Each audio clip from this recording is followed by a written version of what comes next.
tribute to my mom.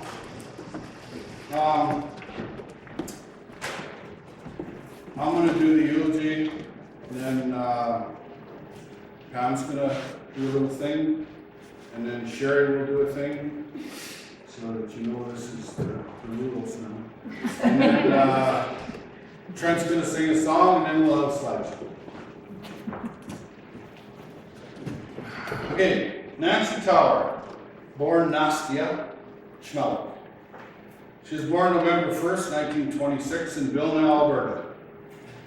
John and Mary Schmelik. She was the first of 5 children. After Nancy was Stephen. Her first brother died when he was very young with pneumonia. Polly, Sonia, and John. We don't know for sure, but I think it was in 1941, the Schmelik clan, the brothers, all decided to take advantage of the homesteading in the Peace Country, and they moved to the Peace area. 6 brothers and 3 sisters, all their families settled across the river in Gladys Creek, just north of here. Mom went to school and till about grade 9 in Vilna, and when they moved up here there was no schools out there, so she never went to school after that. She talked to working when she was a little older. She worked in the Royal Hotel, and she worked in the kitchen, and the Forbes owned it then. And she loved meeting people and dancing. So she talked about, they were building a highway then, Alaska Highway, and she talked about the soldiers coming in, and they'd dance and meet the people, and she was pretty excited. She was a young girl out on her own for the first time. She was pretty excited. She met Dad, George Tower, while she was working at the hotel. And about a year after they met, they got married. They were married, we think, in Rolla, and then they took horse and wagons and an old grain truck, and everybody went to Gladys Creek.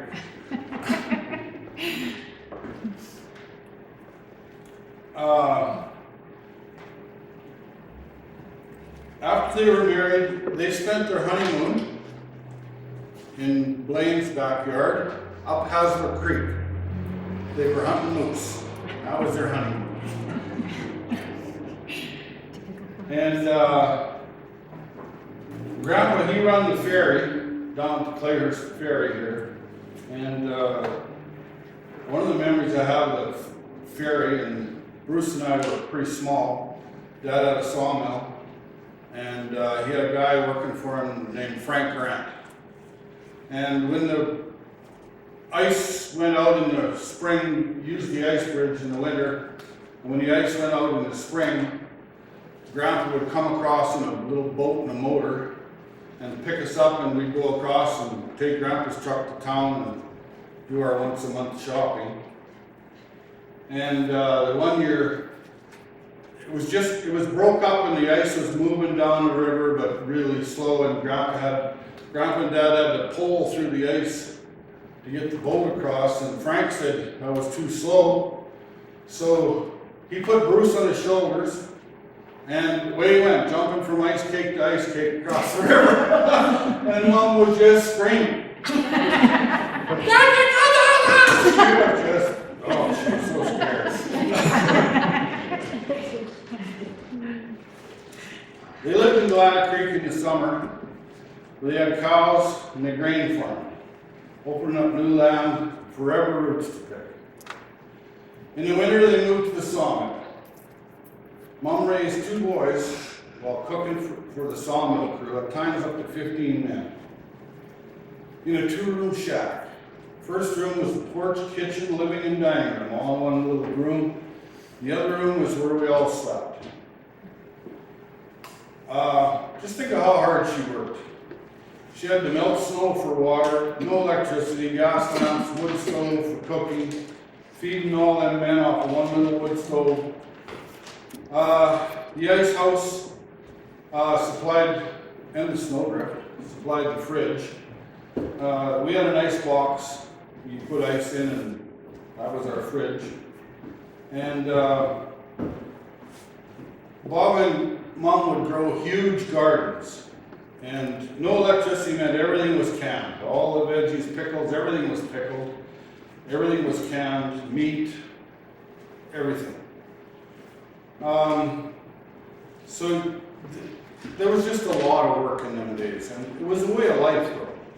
Everybody worked real hard. In 1961, shortly after Sherry was born, Dad got real sick. He passed away.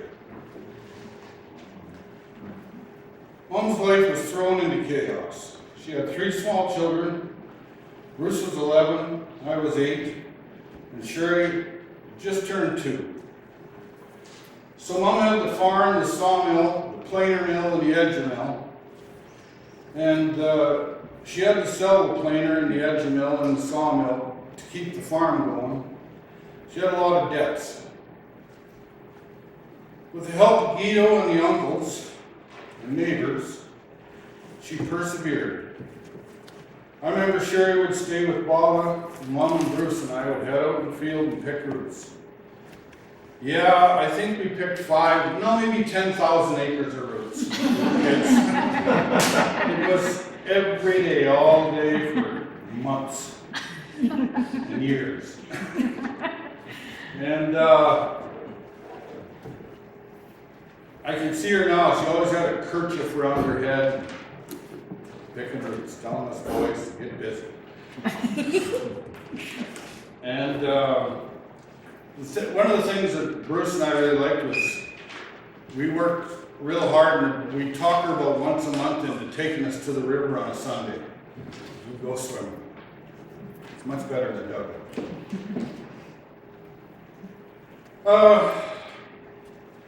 Mom never had a tractor when she started farming. She kept farming.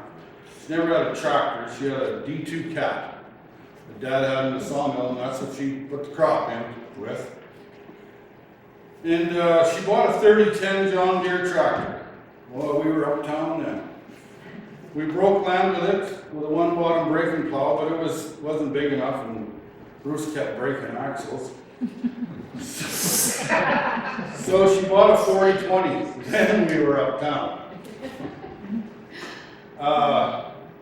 And the day they brought the 4020 out, Guido, always the matchmaker, he's cornered the mechanic, Bob Peterson from Dawson there, cornered him and he said, you know, this woman over here, she's a good woman.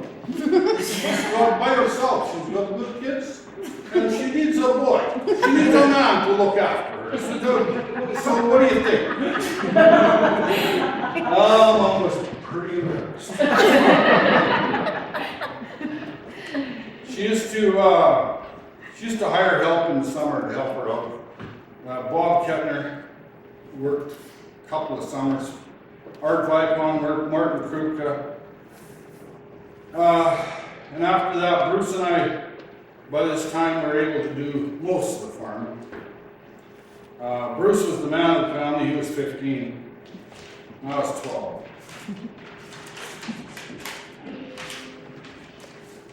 Around 1965, Mom decided to change things up, and we moved to Dawson.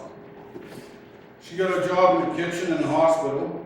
She rented a house the first year, then bought a house on 116th. Mom was never one to rest on her laurels. A job came up for a lab tech assistant, and she decided to apply. She studied hard, and she wrote a qualifying test, and they hired her. She was over the moon happy to get out of the kitchen. The head lab tech was Andy, and he was a big, tall man from Jamaica. He was a really good guy. Mom loved him. I lost myself. Well, he helped her out a lot, and they became really good friends. She built a basement suite at our house, and she rented it out to nurses and x-ray technicians, whoever needed a place to stay. and Bruce fell in love with most of them.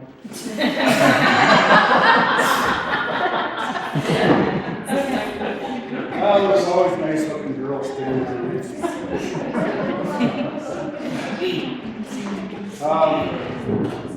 Around the time I was, the next few years were pretty good for Mom. She was happy with her job, she was happy with her friends, and her kids were angels. So,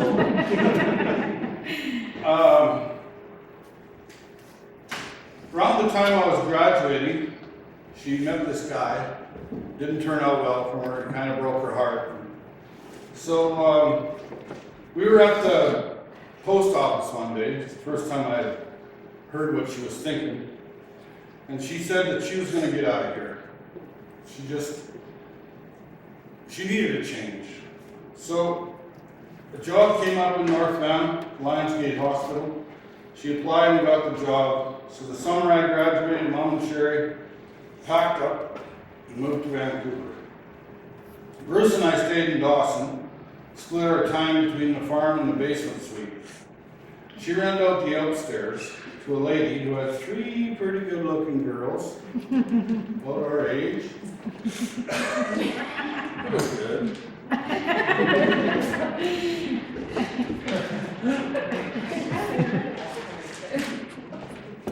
She worked in North Van for a few years. She didn't like the rain. So she got a job in the hospital at Royal Columbian in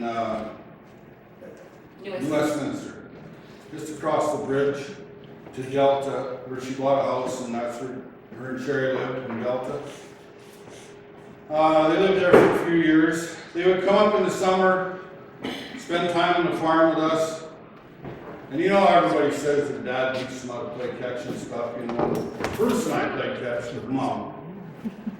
We played catch with Mom. We'd pick her up and throw her to each other. Yeah. And she'd squeal and holler and then, "What's the matter? I gotta pee!"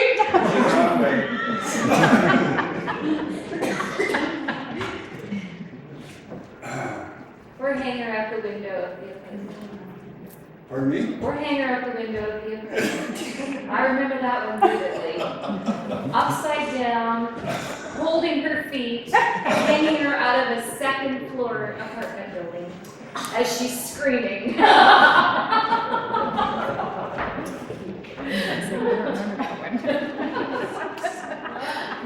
Sorry. Everyone knows she loved to laugh. And the things that I remember most about her laughing is Aunt Lucy and her would get together, and man, oh man, they'd laugh until they run to the bathroom, then they'd come back and they'd laugh till the other one run to the bathroom. Holy man, those two could just go crazy. And Lillian Hook, same way. Man, her and Lillian were good buddies, and they used to giggle so hard, I'm telling you. Around this time, Mom got word in Vancouver that I was maybe partying too much. And she thought, drugs. So the next day, the plane landed in Dawson, and myself and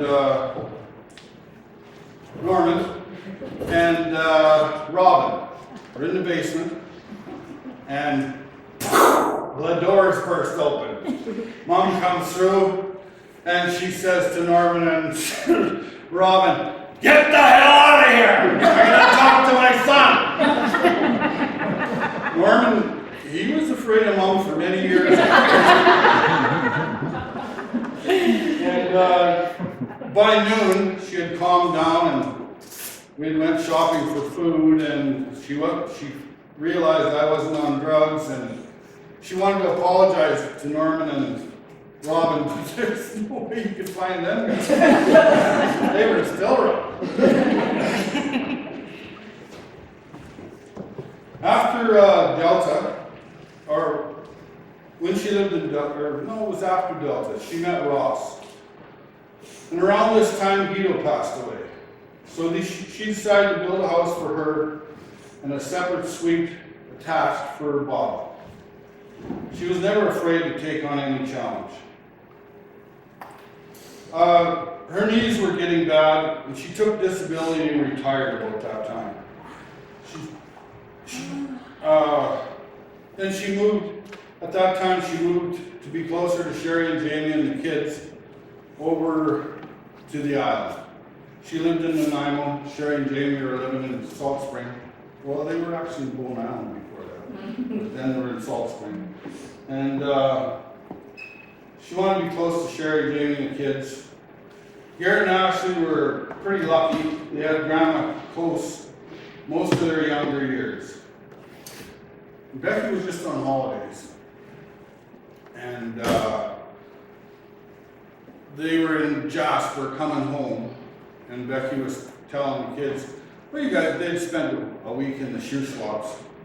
And she was telling the kids how lucky they were to have such a good vacation and stuff. She said, when I was a kid, we just used to go down to the river and camp by the river, and once a year we'd get to go see Grandma T. And Hayden says, you know what, Mom, you're pretty lucky. He said, you got to know Grandma T all your life.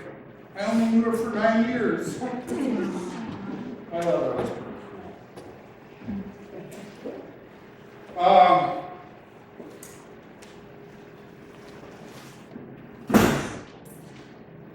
We go to Mom's and Sherry's every year for Christmas, at least. Sometimes we go for Easter or whenever we could. Our kids thought it was pretty cool to go to the beach at Grandma's or at Aunt Sherry's at Christmas time. It was quite something for them. When Baba passed away, at the age of 96, it hit Mom pretty hard. Her and Mom were very close. Mom then decided that, you know, she'd had enough of ferries and island life, and she decided to move to Vernon. Her years in Vernon were good years for her. She made a lot of good friends. She loved her house, and her yard was beautiful, which it always was at every house she ever lived in.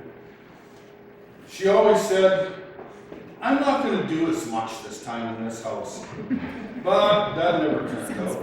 She always worked hard, packed rocks and big timbers, and everything looked really good when she was done.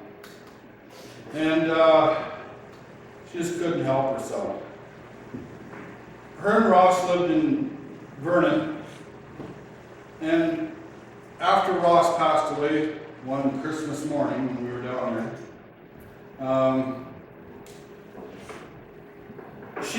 Sherry was living in Salt Spring and we were up here, and she was by herself and she was lonely. She missed the north and decided to come home. She wanted to be closer to her great-grandchildren, and they all loved her too. Grandma T, Amelia and Holden, when they'd come to the Grandma T's house, she had a book called There's a Monster Under Your Bed. And they would come through the door and they'd beeline to that book, and they'd give it to Grandma T and jump up on her knee, and they want to read this book. She really liked that. She was pretty proud of that.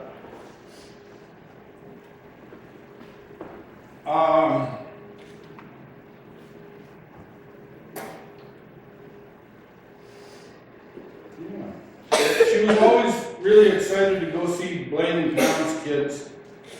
They were quite a ways further away, and she didn't get to see them as often. And but she was always excited to go down and see George's concert or whatever. And she always knit everybody's sweaters and mitts, and she was so proud when they'd wear them.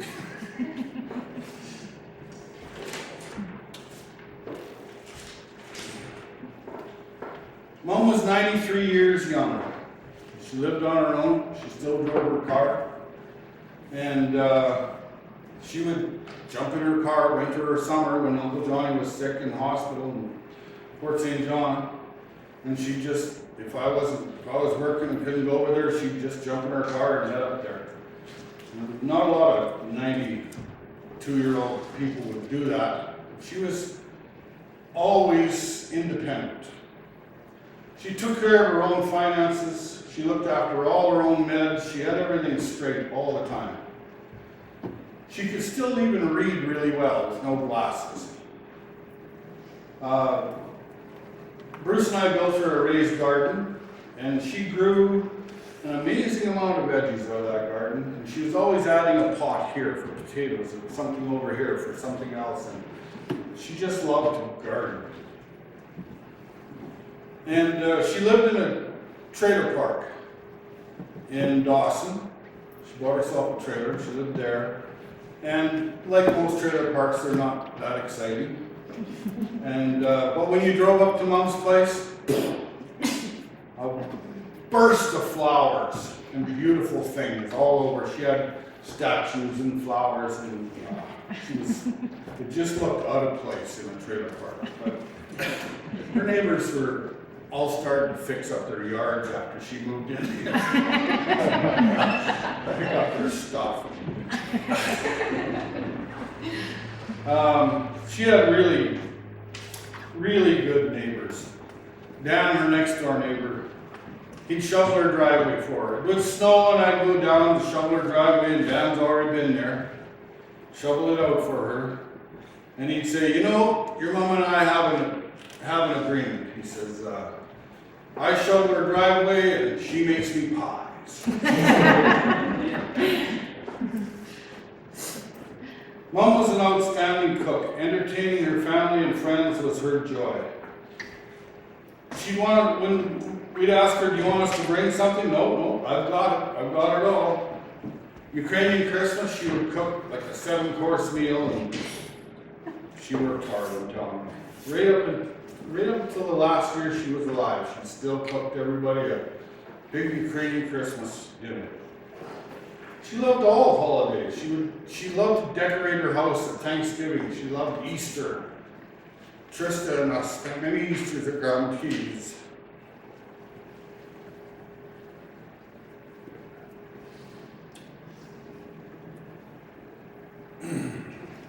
Living alone, there was times she was lonely, and she needed to talk to people.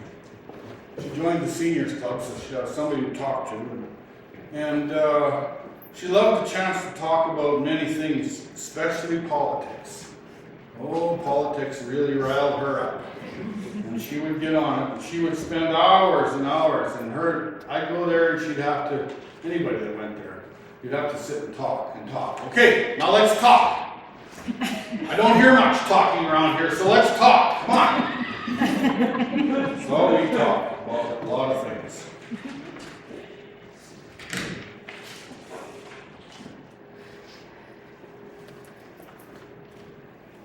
It was perhaps fitting that the day Mom left this world was also the last supermoon of the year, and it's also known as the flower moon.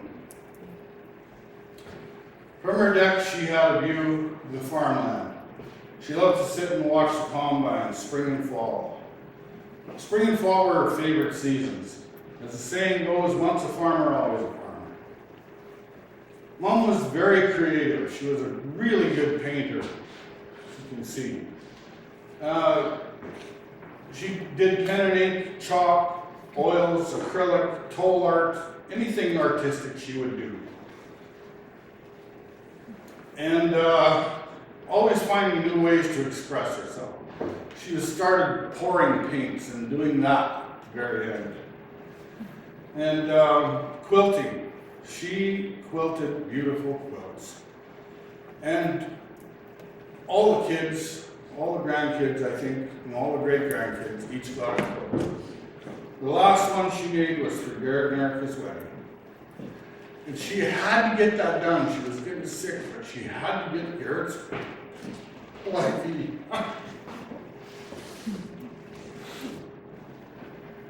Yeah. I am, and always will be, amazed at how tough, strong, and smart she was. A woman with limited education by herself most of her life. What she accomplished and who she was is a tribute to her and her hard work and her drive.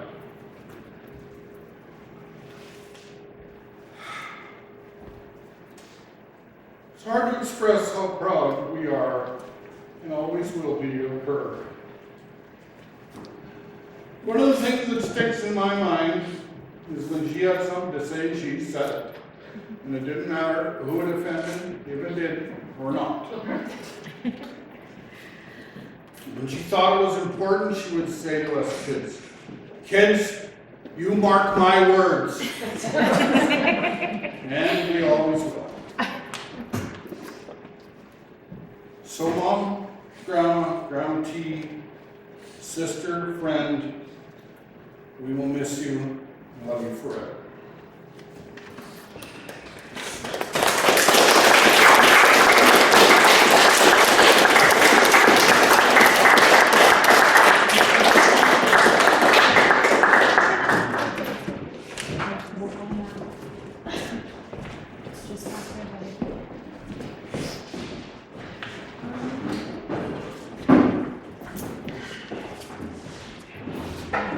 Okay, so for those of you who don't know who I am, I think everyone does, but my name is Pam Balderson, and I'm the daughter of Bruce, Nancy's oldest son. Our dear grandma left us not so long ago. Now, her elderly body and all of the complications that went with it no longer burden her spirit. I can't help but imagine all the things she must be accomplishing now, given that she no longer has physical limitations. I mean, can you imagine Grandma's garden in heaven? Yeah. I could barely keep up with my grandma in the garden when she was 90. I'm sure she's now completely unstoppable. Let's just say the people at the Heavens Farmers Market and craft sales better hold on to their hats. There's a new girl in town. For my grandma, there was no tomorrow. When she decided something needed to be done, she simply did it that day, whether anyone was ready to help her or not. I remember many occasions, much to my mom's chagrin, Grandma would be up visiting and decide she would reorganize all my mom's cabinets. She would decide to do it, get a ladder, and go at it, as my brother Blaine and I stood by taking orders. Once she moved to Dawson Creek, there were many instances when Dad, Uncle Brian, and the other boys were called upon by my grandma to build a deck, fix a door, or hang a shelf. They didn't have to help Grandma, though. They always had a choice. Either help, or their 90-something-year-old mother would do it herself. Grandma's get-her-done attitude served her well in life. She was able to raise 3 kids as a single mother in the 60s. She was still hosting dinners for her family in her own home in the 90s, and still in her 90s, and still had a garden and yard where we all have stood in awe, feeling ourselves a bit lazy and a whole lot amazed. Grandma never bothered with anyone's notion of what she should be doing. Should an elderly person be moving from the Okanagan to northern BC and minus 40 winters? Probably not. But to Grandma, of course she could. I still remember her explaining it to me by saying, "That's where my boys are." I remember as a child, Grandma drove my brother Blaine and I home from a stay with her in Vancouver when we were very young. Should a lady and 2 young children sleep in a car in a deserted park in the Pine Pass? Probably not. But there was Grandma getting out the pillows and blankets and telling us to keep the doors locked and the windows cracked. I will never forget her scream when we woke up to a bear sniffing those cracked windows at 4 a.m. Or her ever infectious laugh as she put it in gear and hit the highway. Should your elderly grandma put on a pair of skates and proceed to try to show your father how to do a pirouette on a dugout in northern BC? Probably not. But there were some fine pirouettes before she hit the ice. During COVID lockdowns just this spring, while discussing Garrett's wedding on Salt Spring Island, should your father have to threaten to take your 93-year-old grandma's car keys away? Because, and I quote, "Well, if they won't let me fly, I'll just drive down. I'll drive through Vancouver, I'll pick up Aunt Sonia." Unfortunately, she never got the chance. I think we can all agree that Grandma was a force to be reckoned with. She had a unique, exuberant energy that filled every room she was in. When she would make the long drive up to Del Rio, I would count down the minutes until she got there.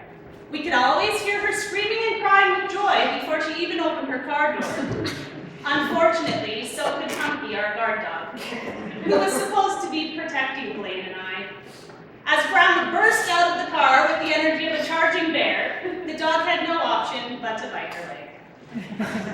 Grandma had the kind of energy and charisma that drew people to her, the kind that I see today in my Aunt Sherry, the kind of energy that can soften my dad, which isn't an easy thing to do.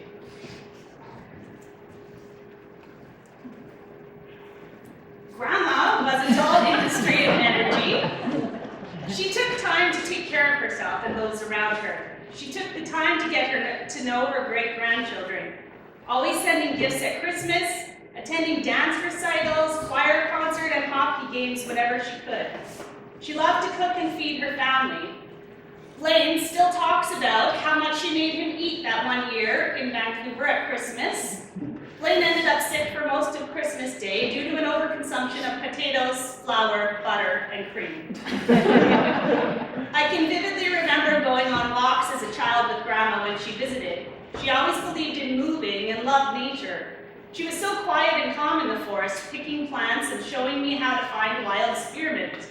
That is until we would have to walk through tall grass. She would run through screaming like crazy because she couldn't stand the thought of what might be in that grass. I asked Grandma recently, what is your secret to a long life? She told me, Pamela, never quit moving. My boys still remember Grandma teaching them how to do squats in the airport on the way to Ashley's wedding last night. Growing up, there was never enough time with Grandma. No matter how long we would be together, I always felt it was too short. As an adult, life got in the way and there was still never enough time. It may sound greedy to want more days with the person who lived so long, but the fact that my grandma was 93 does not diminish, but only magnifies the enormity of the space she left behind. But in that space, I think there's lessons for us all. Live like there's no tomorrow. Get stuff done. Fix the fan, plant the garden, bring home the damn kitten. March to the beat of your own drum, and don't let the opinions of others get in the way of living your best life. Let the world feel your energy. Laugh loudly, cry if you need to, and most importantly, love deeply. Take care of yourself, eat healthy, take long walks, explore your artistic side. The occasional shot of vodka never hurt anyone. And notice the beauty in the moments around you. How many times have you heard Grandma laugh loudly and exclaim, "Oh my God, isn't that beautiful?"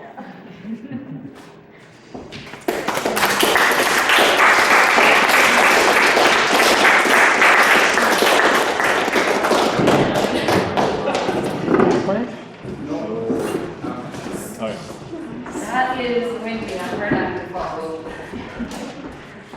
So, the things that I have to say, a lot of them might seem a bit redundant because, sorry. We all felt the same way about Mom. We loved her dearly and missed her as much. We put together just a few things because I was having a hard time, pulling something together after you guys, knowing that you would do such an incredible job. And I want to thank everyone for being here. Sorry. So, she was beautiful because she loved to laugh. We all know that. And her laughter filled the room.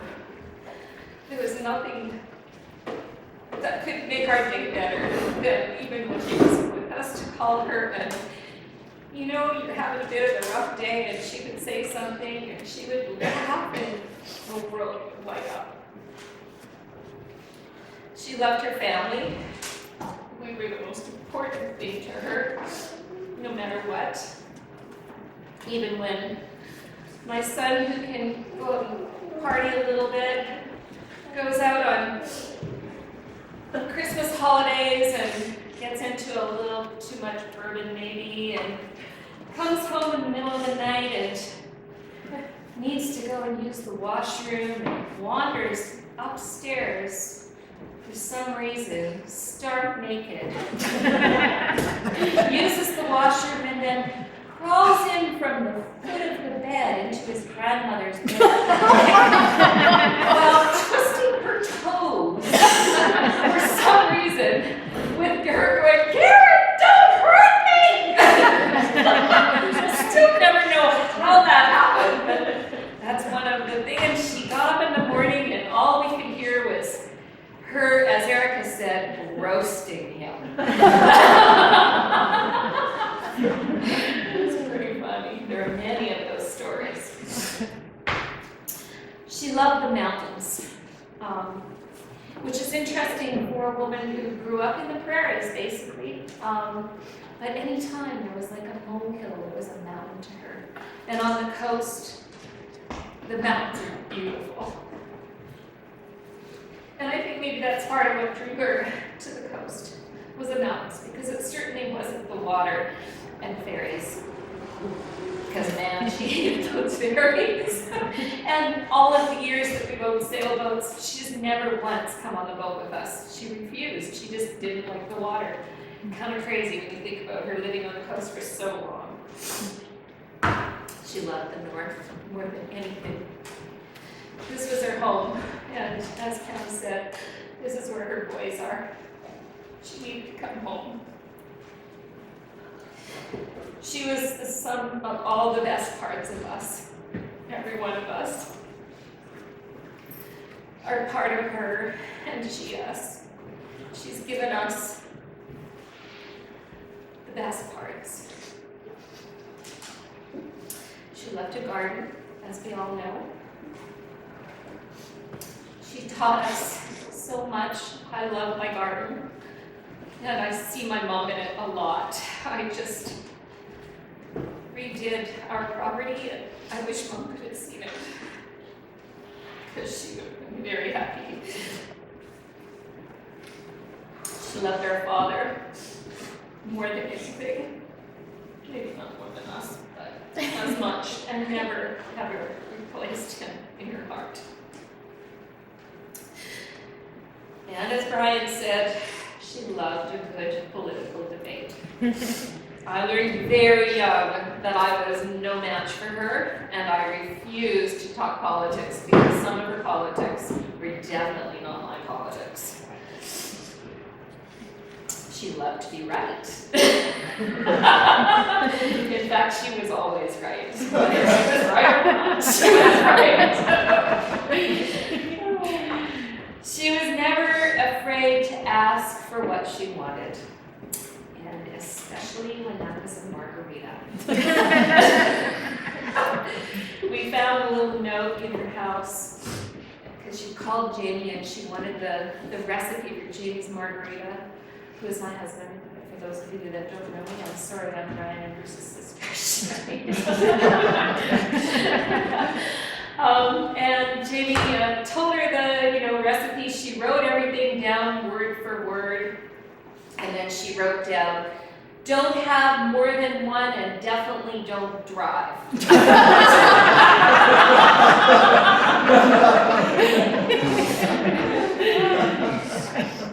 She was always there when you needed her for advice and for, a perk up.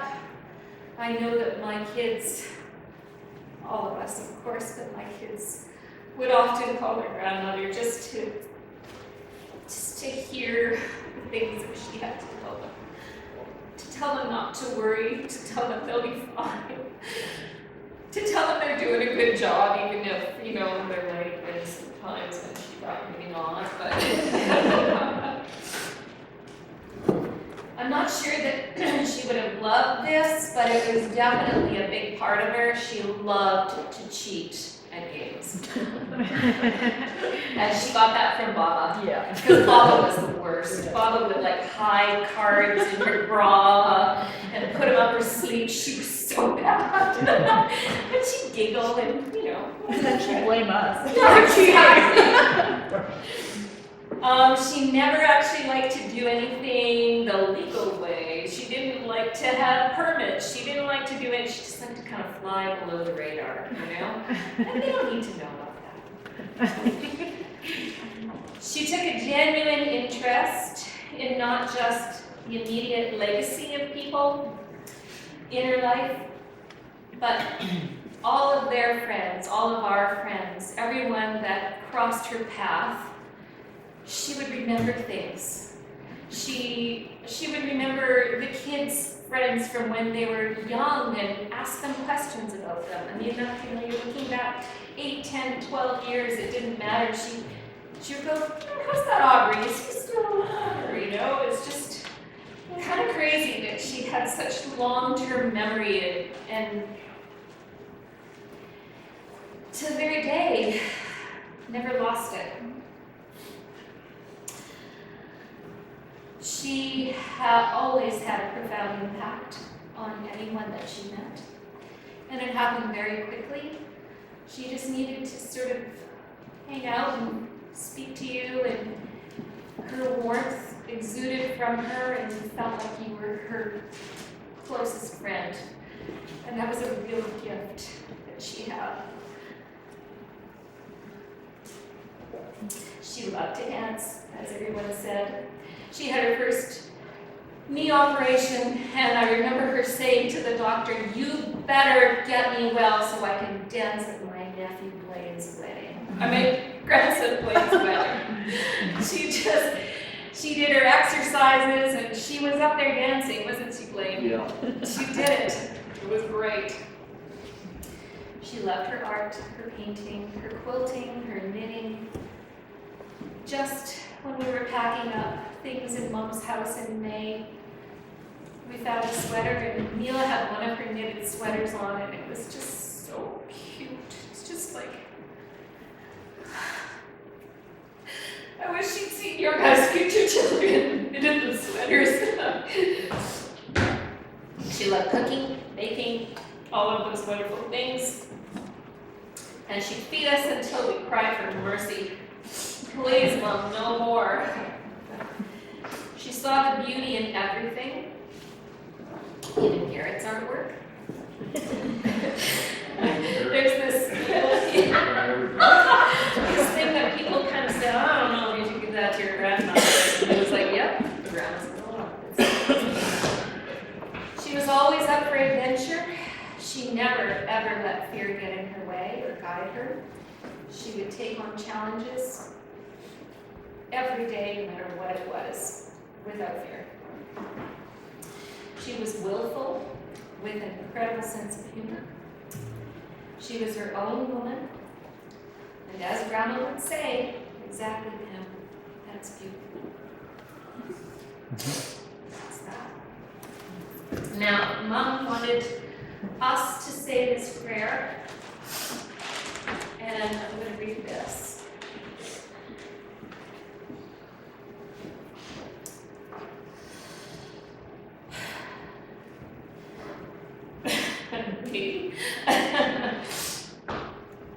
Do not stand at my grave and weep. I am not there. I do not sleep. I am 1,000 winds that blow. I am the diamond that glistens on the snow. I am the sunlight on the ripened grain. I am the gentle rain that touches your face. I am that angel that touches you on your shoulder, and you look around, and that was your mom. I was looking after you. When you awaken in the morning, hushes with the sun rising, and then she writes, I really like those sunsets on our farm. I am the swift, uplifting rush of the quiet eagle circling in flight. Do not stand and cry, because I do not die. I am in flight. I will be that angel that will touch your ear and whisper talk to me.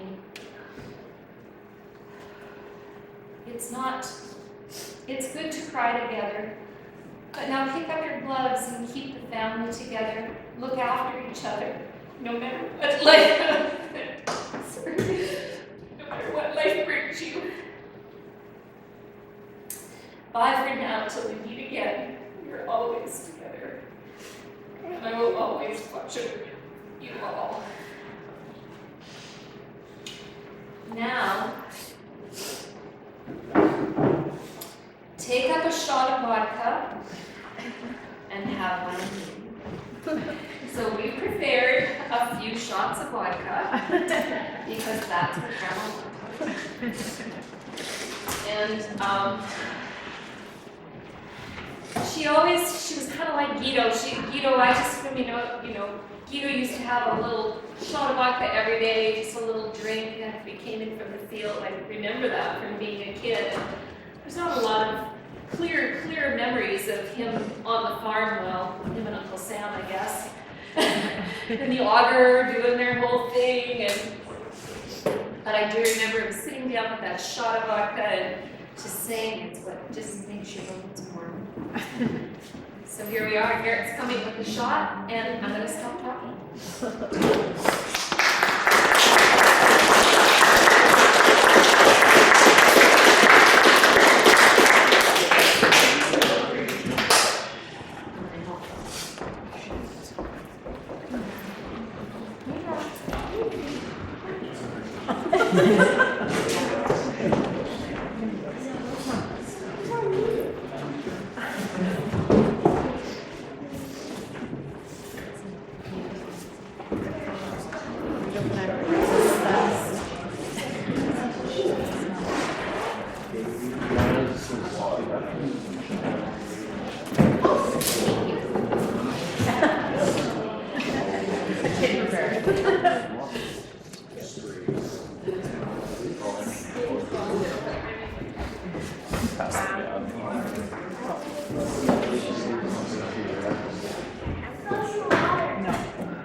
So, everybody got their shots, stand up.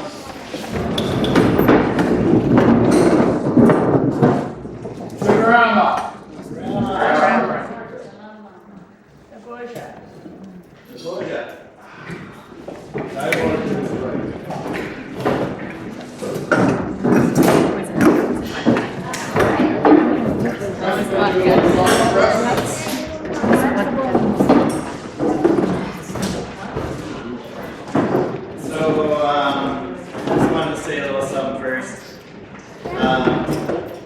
I, over the years, have become a family tech because I'm the only one who seems to know how to use Google. So I helped Grandma a lot with her computer for the last years, and it used to be kind of frustrating. It's hard to teach someone who is from a completely different world that doesn't really understand it, and teaching her the same thing every single time. But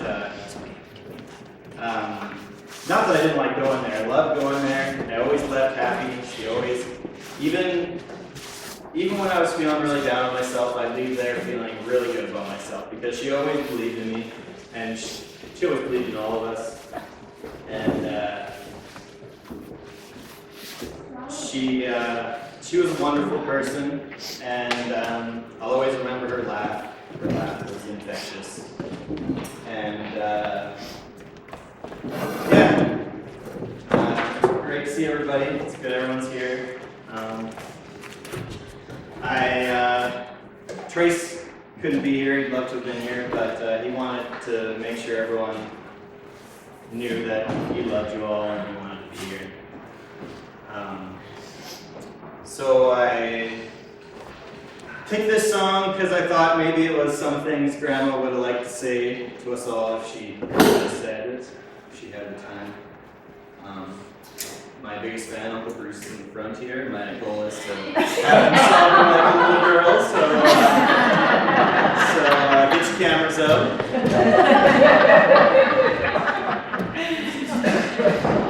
Anyway, here we go. I'll try not to mess up.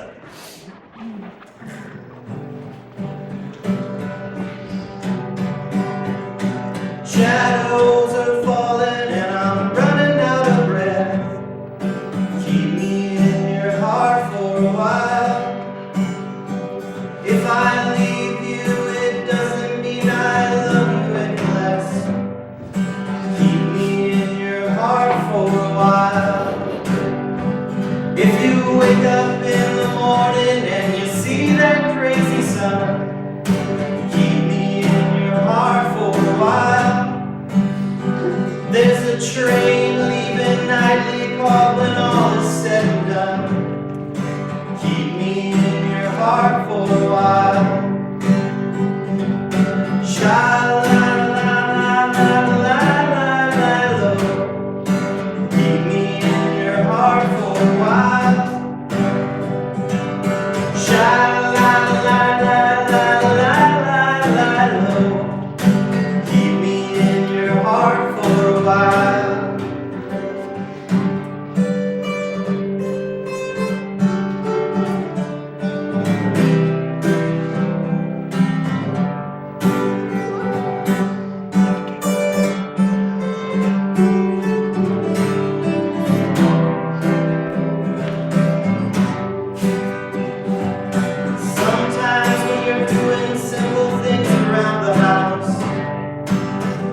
can't feel anymore.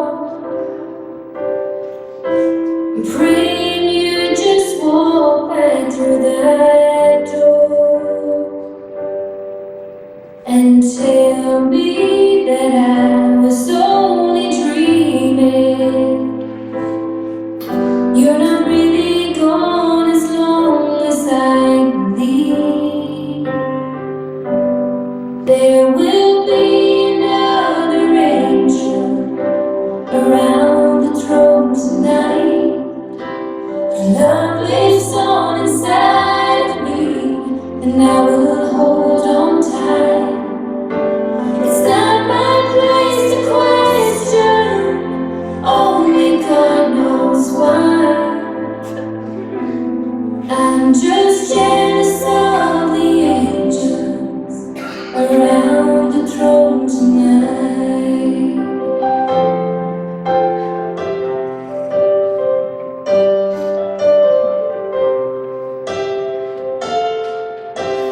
Always made my troubles feel so small, and you were always there to catch me when I'd fall. In a world where heroes come and go, well, God just took the only one I know. So I'll hold you as close as I can, longing for the day when I see your face again. But until then,